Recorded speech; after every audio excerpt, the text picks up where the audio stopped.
பிரம்மன் படைத்தான் உனையே வண்ணமயில் போல வந்த பாவையே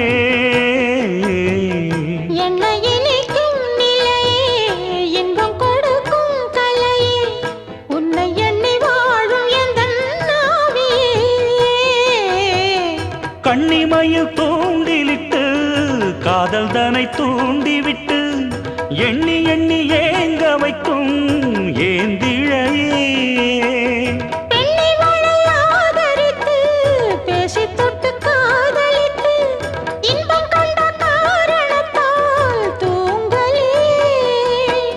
சொல்லி சொல்லி ஆசை வைத்தேன் துடியிடையில் பாசம் வைத்தேன் பூமர பாவை நீயடி இங்கு நான் பாடும் பாமர பாடல் கேளடி.